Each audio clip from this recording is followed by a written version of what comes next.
nabadgelyada naxariista eebe iyo barakooyinkiisu haydiin ahaadeen kuna soo dhawaada barnaamijkii is abuur waa anigoo ah Sayd Cali Macalin Ibrahim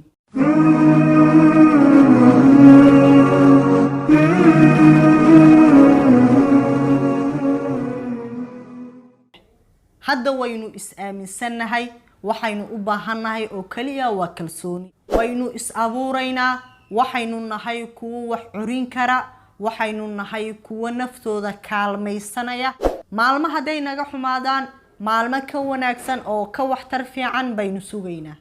hadaynu weyno shay uma dhimanayna shaygaas ee shay ka waxtar fiican oo ka wanaagsan kana hal abuursan ayaynu inaga abuuraynaa ruux walba oo guul gaara guushiisu ma ahayn mid sahlan waxaan loo dhibtoon lama helo waxaan loo dhibtoon laguma nafciyo waxaan lagu dhibtoona laguma raaxaysto guulahaagu taxana ma noqonayaan waxaa jiri kara ama jirayaba dulduleelo iyo waxyaabo aad u yar oo ku saameynaya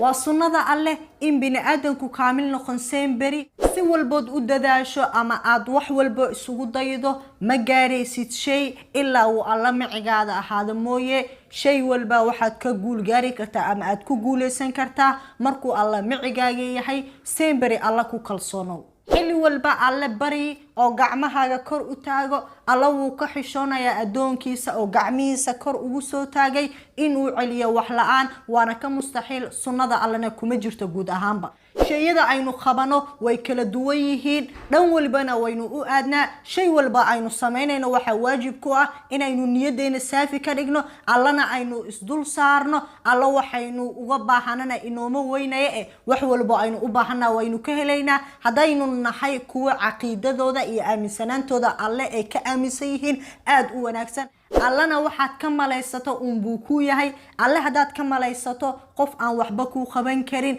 alla waxba kuma qaban karo xadiithul qudsiga waxa uu ahaa adoonkayga maladiisa agteeda ayaan ahay uu aniga iga malaysto alle hadaad wanaag iyo wax